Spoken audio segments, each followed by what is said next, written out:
I feel like the exposure to classical art and a lot of art, Europe is where everything was born pretty much, unconsciously shapes you so much.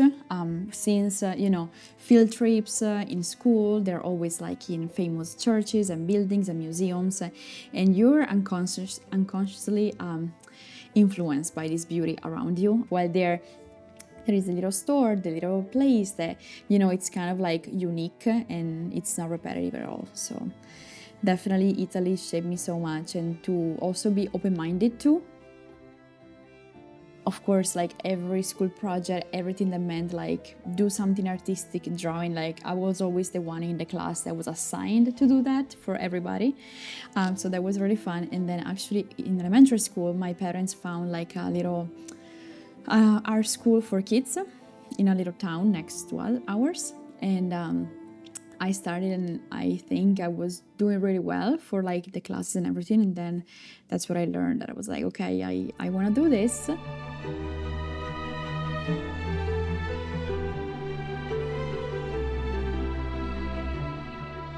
So when I moved here, I was lucky enough that I had to go to college, and here it's very different. The first 2 years, they're kind of like, you can try different things, and of course I took the standard classes, but then I immediately went to like a lot of art classes, and that's when I knew for sure. And what I like about the US, especially like the school system, is that it's very hands-on.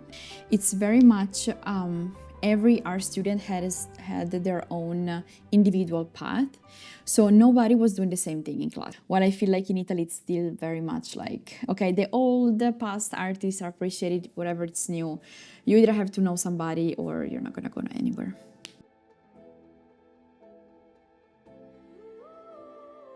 So my art skill was very technical. It was taking a photo and then representing it on paper.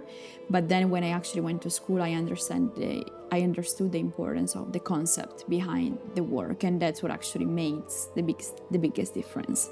At school, I was also studying the classical female nude paintings. And what I know is that during the time, the artists were mostly male artists. They were depicting female bodies, and the model was always objectified and sexualized, and often the painting was commissioned by, I don't know, a rich older man or something. So what I decided to do is take power back into my hands and represent women from a different perspective. So I decided to make them colorful and bright and powerful stances, and also kind of like avoiding the face, just because the attention goes in the body, but the body is not sexualized, but it's appreciated for what it does as a woman. It creates life, and it's it's strong and powerful, like all the things that women can do. And I remember painting this girl, and one day she told me, I wish I saw myself the way you see me. So sometimes it just takes somebody else to appreciate and paint your body in a loving way, that then you're gonna realize that, you start to appreciate yourself more.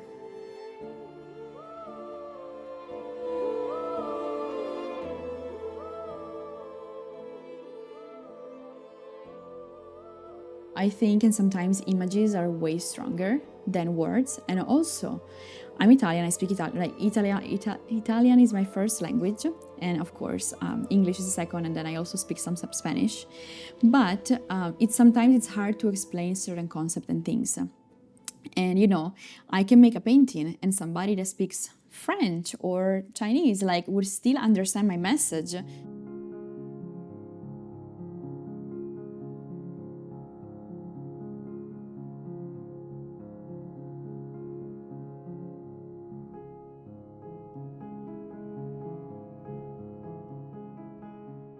I think since I moved here, St. Pete has always been so supportive towards the artists around me and myself. Because sometimes the journey of an artist can be very stressful and exhausting, and it's like, where am I going? What am I going to do next? So this community allowed me to do so much. Because I feel like if you're in a place where your art is kind of going nowhere, then you're kind of like trying but with no results. I feel like a supportive community like St. Pete makes you want to keep painting and keep pursuing art and keep working and celebrating and, showing your work. So I think St. Pete is great for that. show my work, it's always, it used to be very scary at first because my work is very intimate, it's very private. It actually depicts very private and intimate moments of my life. But then as people started to relate and to connect to my work and telling me, oh, this is my favorite painting, not this one, I connect to this one because I actually enjoy it so much more. It's very peaceful and also reassuring in some type of way that somebody will connect and will appreciate my work.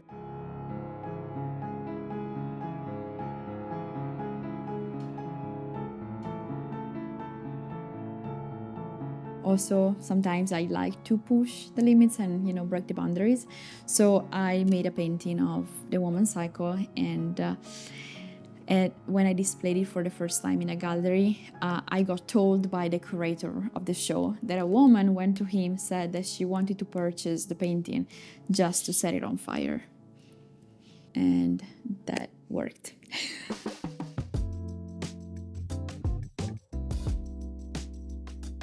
Collaboration with other people is fundamental to grow as an artist, and I'm being very lucky to have also friends that are extremely supportive towards my work.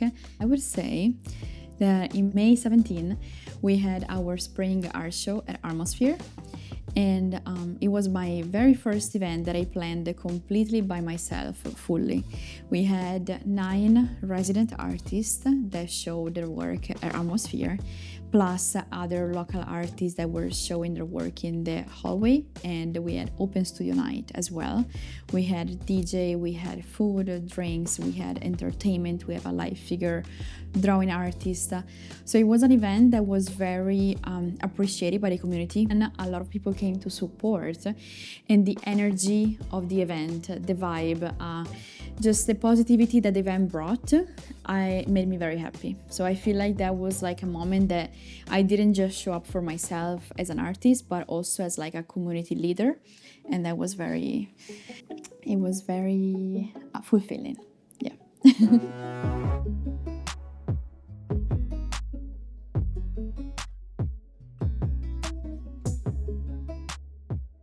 Even if I'm not the most established artist, even if I'm not the most famous or well-known artist, I make art part of my life, and I keep pursuing art. And as far as my work, I definitely hope I can inspire women to follow their dreams and to make art, even when it's hard, even when, art is not making money, even when, some people don't appreciate your work. I just hope that,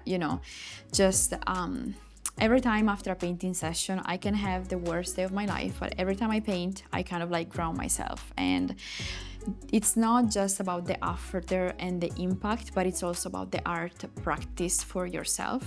The moment that you make art, you're an artist. It doesn't have to be for a specific scope or end goal. It literally can be just art for the sake of art. So next, I think I'm in a place right now where I definitely want to do something new and different. I want people to be able to interact with my work and feel involved. And then, from my personal experience, I'm able to connect to the universal and to connect to other people. So of course, I treat themes of intimacy, womanhood, life as a woman in this time. I'm an immigrant, so I always treat that theme of, the immigration and, how complicated the whole issue is. I just hope that when people see my work and feel some type of comfort, or if you cannot relate to it, you can at least try to understand my situation, my point of view, the topic that I'm treating. So either one or the other.